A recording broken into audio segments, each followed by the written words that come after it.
I don't know when the change occurs, the 50th year or the 15th, you will then begin to speak out for yourself. You will say, I'm not doing that anymore. Or it's guys that, you know, might have a black girlfriend or two that made them some Kool-Aid every now and then, and they think they can cross the line, and they can't. You know, it's a word that has been used against us. It's like a knife. Actor who really brought, you know, realness to television, playing a great character, playing a great son on the Cosby Show. Bill Cosby, once celebrated as America's favorite TV dad and the face of wholesome family entertainment, is now at the center of a dark and disturbing allegation that has left Hollywood reeling. The shocking claim that he allegedly sent a kill order targeting his own on-screen son, Malcolm-Jamal Warner, a man he mentored for years on the set of The Cosby Show. This revelation comes from none other than Ice Cube, the iconic rapper and actor who famously warned audiences to check yourself before you wreck yourself, and who now says he's in possession of leaked messages that could unravel one of the entertainment industry's most chilling scandals. If these texts are authentic, the wholesome image of The Cosby Show might need to be rewritten entirely, recast as a dark conspiracy rather than a beloved sitcom. The allegation paints a horrifying picture. A respected elder from black television history allegedly moving from nurturing a young actor into orchestrating a plot to end his life because he knew too much. According to Ice Cube, the evidence he has seen points to a calculated, cold-blooded plan, not just another tabloid rumor. He claims that unreleased text messages, purportedly sent by Malcolm to an unnamed friend before his death, contain desperate warnings and pleas for help. Malcolm's words, if genuine, are not merely the ramblings of a paranoid man. They are cries from someone who believed his life was in imminent danger. Just weeks before his body was discovered in his Los Angeles home under suspicious circumstances, rumors swirled that Malcolm was working on a tell-all documentary, not just a memoir, one that would include the names of powerful men in Hollywood, expose hidden events, and reveal explosive truths.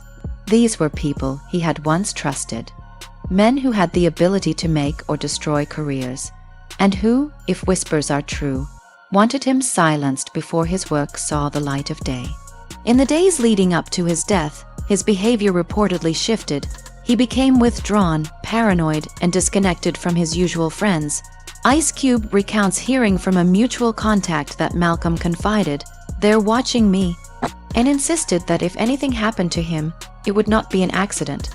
The most haunting detail is that Ice Cube says he saw screenshots of messages sent only 9 hours before Malcolm's death. In them, Malcolm warns that they know what I have, and laments keeping copies of certain files, suggesting that if anything happened to him, those files should be checked because it's all there. One chilling line reads, "I should have never trusted him.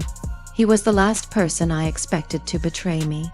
Reports claim that Malcolm had been contacting lawyers, investigators, and journalists in the weeks prior, but each attempt to share his story was mysteriously shut down, emails deleted, meetings cancelled, and in one case, a journalist's office broken into with only a folder labeled with Malcolm's name missing. Ice Cube says Malcolm also confided in another well-known celebrity who was helping him document everything, but after Malcolm's death, that person went completely silent. No public comment, no statement, nothing. This raised questions. Were they silenced, threatened, or did they betray him? Some speculate that the him Malcolm referred to in his final messages might be a figure from his Cosby Show days, someone with lingering influence and connections. In the entertainment world, insiders call such betrayals and cover-ups cleanup jobs, situations where someone gathers damning evidence, goes too far, angers the wrong people, and then disappears, often under suspicious circumstances. Malcolm was found slumped on his couch. No signs of a struggle, but the circumstances didn't add up. Perhaps the most telling detail is that the external hard drive Malcolm mentioned in his texts remains missing. Family sources confirm police took some of his technology, but one specific drive is unaccounted for. Ice Cube adds that an assistant, or rather a former assistant, who had access to the apartment before the police arrived, vanished the day after Malcolm's death and has not been seen since. To make matters worse, Ice Cube claims that the person who showed him the text messages has now gone into hiding, leaving behind only one cryptic message for a mutual friend. "Tell Cube it's bigger than we thought. I'm out." This story, according to Ice Cube, is about far more than fame or legacy. It is about control.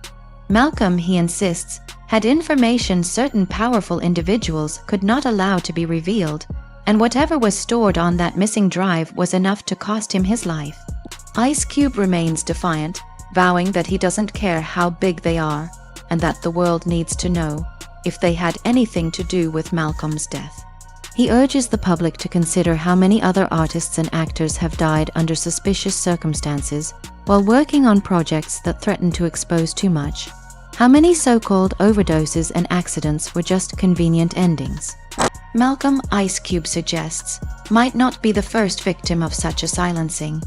But if the messages are real, he may be the first to leave behind evidence that could blow open the case. Yet, despite the weight of this potential evidence, the LAPD officially closed the case, citing no signs of external trauma and labeling it as non-suspicious. Even though Malcolm was in perfect health and had no known history of drug use. This discrepancy fuels Ice Cube's determination to bring the truth to light. He argues that this is no longer just about Malcolm's death, it's about who could be next if the alleged conspiracy remains hidden. The situation escalated further when Ice Cube gave an emergency interview to a respected underground podcast, during which he dropped a shocking statement. "If y'all knew what I knew, you'd never look at the Cosby Show the same again." He didn't stop there. Cube presented alleged screenshots of text messages extracted from a burner phone tied to a powerful figure in the entertainment industry, allegedly connected to Bill Cosby. The messages were coded, laced with references only industry insiders might understand, but Malcolm's name appeared several times. One read, "The kid needs to be taken out of syndication permanently." Another stated, "No reboot, shut him down for good, handle it quietly." These messages, reportedly sent days before Malcolm was found dead, raised terrifying questions about whether his passing was truly natural. The coroner's office initially ruled it so, but then quietly retracted the statement a few days later, deepening the mystery. Ice Cube says his source for these messages was someone in the legal department of a major production house. A source who, like others connected to the case, has since disappeared without a trace. As Ice Cube's revelations continue to ripple through the entertainment industry, the details surrounding Malcolm-Jamal Warner's final days became more unsettling, painting a picture of a man who knew he was living on borrowed time and desperately trying to leave behind a trail of truth before it was too late. Multiple friends, speaking only on condition of anonymity, claimed that Malcolm had been quietly reaching out to trusted individuals, former co-stars, activists, journalists, even an old college professor he respected, hinting that he possessed material that would change the way people see Hollywood forever. According to one source, he had become almost obsessive about securing this information, storing it in multiple locations, encrypting it, and making sure copies existed beyond his own home. In his last known public appearance, at a charity gala in downtown Los Angeles just 5 days before his death, attendees noted how tense he seemed despite the upbeat atmosphere. He smiled for photos, shook hands, but his eyes darted around the room, as if scanning for someone. When asked by a reporter about his upcoming projects, Malcolm hesitated, glanced toward a corner where 2 unknown men in dark suits stood watching, and simply replied, "Something important. Something I might not get to finish." Those words, now haunting in retrospect, have been replayed endlessly by fans online, many convinced they were his subtle way of warning that his life was in danger. Ice Cube insists that in private conversations, Malcolm named names, figures tied not only to the Cosby Show, but also to larger Hollywood power circles. One of the more alarming allegations is that Malcolm had uncovered financial records and communications linking certain individuals to offshore accounts used for hush money payments, some allegedly tied to cases of abuse and misconduct dating back decades.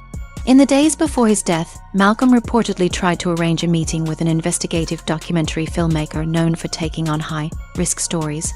That meeting never happened. The filmmaker later told a colleague that Malcolm went dark hours before they were set to meet, and the next thing she heard was news of his passing. Meanwhile, questions about the timeline of his final day have emerged. Official reports claim that Malcolm was last seen alive by a neighbor around midday, but Ice Cube says private security footage from a nearby business shows a black SUV pulling up to his building roughly 2 hours later, with 2 men entering and leaving within minutes. That footage, according to Cube, has since been lost due to a so-called server malfunction. Even more suspiciously, the building's regular doorman was off duty that day, replaced by a temp who has since disappeared and is unreachable by investigators or the media. Cube claims this is no coincidence. Rather, it fits the pattern of a calculated operation to remove Malcolm and eliminate any trace of what really happened. In the hours after his body was discovered, police quickly declared there were no signs of foul play, yet they conducted a cursory search of his apartment, ignoring several drawers that family members later found ransacked. A laptop, the aforementioned hard drive, and a locked metal case were missing. When the family requested the case file, they were told it was not subject to release due to ongoing investigative considerations. Yet no active investigation appears to exist. For Cube, these inconsistencies scream cover-up. He says the people Malcolm feared were not just old industry contacts. They were deeply connected individuals capable of influencing law enforcement, the media, and even federal authorities. Cube also claims that after he first went public with the allegation that Bill Cosby might be involved, he received a cryptic warning via an untraceable number. Drop it or you'll end up like him. That message, Cube admits, made him take extra precautions, including hiring private security and encrypting his own communications. Still, he refuses to back down. In a fiery interview, he told fans they think fear is going to keep us quiet. They're wrong. If we don't speak for Malcolm, they'll bury more than just him. They'll bury the truth. Meanwhile, rumors swirl that Malcolm left behind a sealed letter addressed to his wife, discovered only after his funeral. While its contents remain undisclosed, one family insider claims it was handwritten and included instructions on where to find the rest. Whether the rest refers to files, videos, or physical evidence is unknown. This insider also says the letter mentioned the old man, a possible reference to Bill Cosby, though this remains speculative. Public reaction to these developments has been explosive, with hashtags like #Justice for Malcolm and #What Did He Know trending for days. Social media sleuths have begun piecing together a timeline of events, uncovering past interviews where Malcolm spoke cryptically about things that would shake people if they ever came out. They have also identified patterns in the deaths of other outspoken black celebrities, artists, musicians, and activists, whose lives ended abruptly while working on politically or socially sensitive projects. This has fueled a growing belief that Malcolm's death was not an isolated incident, but part of a broader pattern of silencing voices deemed too dangerous by certain elites. At the center of all this remains the image of Malcolm-Jamal Warner, the talented actor who grew up before America's eyes, beloved for his warmth and charm, and later respected for his integrity and refusal to bow to industry pressures. Ice Cube emphasizes that Malcolm was no reckless thrill seeker.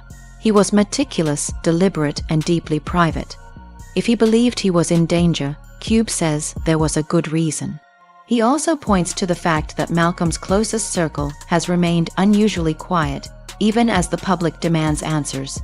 This silence, he believes, is not due to indifference but to fear that speaking out will bring the same fate. The most chilling revelation, however, comes from an unnamed entertainment lawyer who claims to have reviewed part of Malcolm's unfinished documentary footage. In it, Malcolm reportedly speaks directly to the camera, saying, "If you're watching this, it means I didn't make it. It means they got to me, but it also means they can't stop what's coming." The lawyer insists this clip exists, though its current location is unknown. Cube says if that video surfaces, it will confirm everything and could potentially take down some of the most powerful names in Hollywood. Until then, the fight to uncover the truth continues, with Cube vowing to keep Malcolm's story alive until every last secret is dragged into the light. In the days and weeks following Malcolm-Jamal Warner's funeral, the unanswered questions only deepened, casting a long shadow over an industry already struggling with its own scandals, and leaving those closest to him torn between grief and a gnawing suspicion that something far more sinister had taken place. Ice Cube, who had already risked his own safety by coming forward with explosive claims, doubled down, releasing a series of public statements and carefully curated leaks that he claimed would eventually piece together the truth. Among the most startling of these leaks was a partial transcript of what he said was a conversation between Malcolm and an unnamed confidant, recorded just 3 days before his death. In the recording, Malcolm allegedly expressed fears about being followed and seeing the same car near his home multiple times in recent weeks, adding that if anything happened to him, certain people in Hollywood should be the first ones questioned. This revelation sent shockwaves through social media, with many pointing out how eerily similar it sounded to the statements of other high-profile figures who died under mysterious circumstances. At the center of this swirling storm of speculation was the question of the missing evidence, the laptop, hard drive, and metal case that vanished from Malcolm's home on the day he died. Despite repeated requests from his family, law enforcement has refused to release details of what they believe might have been inside, citing an ambiguous security concern. The lack of transparency has fueled public outrage, with thousands signing online petitions demanding an independent investigation into both his death and the disappearance of the alleged materials. Meanwhile, journalists who have attempted to pursue the story have reported experiencing pushback from their editors, sudden loss of access to sources, and in some cases, veiled threats warning them to leave it alone. For many, this only adds to the perception that a powerful network is working behind the scenes to keep the truth buried. Ice Cube has been particularly vocal about the role Malcolm's rumored documentary might have played in his death, insisting that it contained footage and testimonies implicating several major Hollywood figures in systemic abuse, financial fraud, and cover-ups stretching back decades. According to Cube, Malcolm was aware of the dangers but felt a moral obligation to go public, telling a friend, "If I don't say it, who will?" This determination, Cube argues, made him a target. As the pressure mounts, disturbing new details have emerged about the day of Malcolm's passing. Witnesses in Costa Rica have described seeing unfamiliar individuals near the beach where the alleged drowning occurred. Individuals who did not appear to be tourists and who left abruptly before authorities arrived. Some claim these people were carrying equipment that could have been used for surveillance or even interference. While these accounts remain unverified, they have been enough to convince many that the accident narrative is at best incomplete, and at worst, a deliberate fabrication.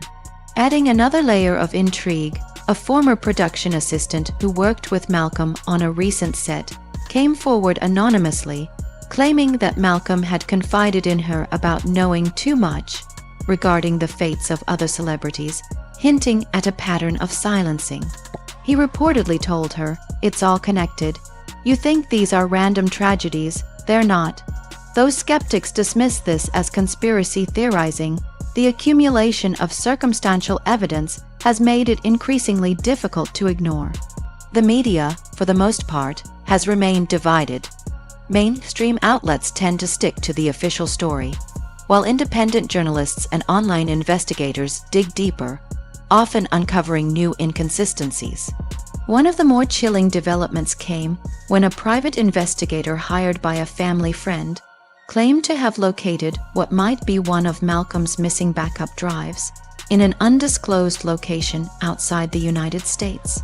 The investigator, however, has since gone silent, and his social media accounts have been deleted, leaving no trace of his prior work. In the absence of concrete answers, the public has turned to Malcolm's past words for clues, revisiting old interviews, podcast episodes, and speeches where he spoke candidly about the exploitation, corruption, and moral bankruptcy he had witnessed in the entertainment industry. In one particularly haunting excerpt from a speech he gave at a community event just months before his death, Malcolm said, "If you tell the truth long enough, eventually the wrong people hear it, and that's when you better have a plan." To his fans, this now sounds less like general advice and more like a self-fulfilling prophecy. Ice Cube, undeterred by the growing backlash and personal risk, has pledged to release everything. He has, if anything happens to him, claiming he has already secured multiple international copies of the material. They can't erase all of it. He told an audience at a recent rally, "No matter how deep they dig, someone's going to bring it to light." His defiance has inspired a grassroots movement online, with supporters creating digital archives of Malcolm's work, preserving his legacy, and spreading awareness about the unanswered questions surrounding his death. In the meantime, Malcolm's family continues to grieve privately, issuing only brief statements thanking the public for their support, but offering no comment on the growing conspiracy theories. Those who know them best say this silence is both a shield and a strategy, an attempt to avoid drawing further unwanted attention while quietly pursuing their own search for the truth. Behind the scenes, a handful of allies, including former colleagues, activists, and trusted friends, are said to be piecing together Malcolm's unfinished project from whatever fragments they can find, determined to honor his last mission, even if it means putting themselves in harm's way. Whether these efforts will succeed remains uncertain, but one thing is clear: Malcolm-Jamal Warner's story is far from over. His death has sparked not only a wave of mourning, but a firestorm of suspicion that refuses to die down. A collective demand for answers that grows louder with each passing day. And as Ice Cube continues to speak out, risking everything to keep the conversation alive, it becomes increasingly difficult to dismiss the possibility that Malcolm was indeed silenced for what he knew. The world may never know the full truth, but for those who loved him, worked with him, and admired him from afar, the fight for justice has become a cause worth carrying forward. Whether the missing footage, letters, and files will ever surface is a question that hangs heavy in the air, but as long as people like Cube refuse to be intimidated, there remains hope that one day, the devastating secrets Malcolm hinted at will finally be exposed, and the silence that now surrounds his death will be shattered for good.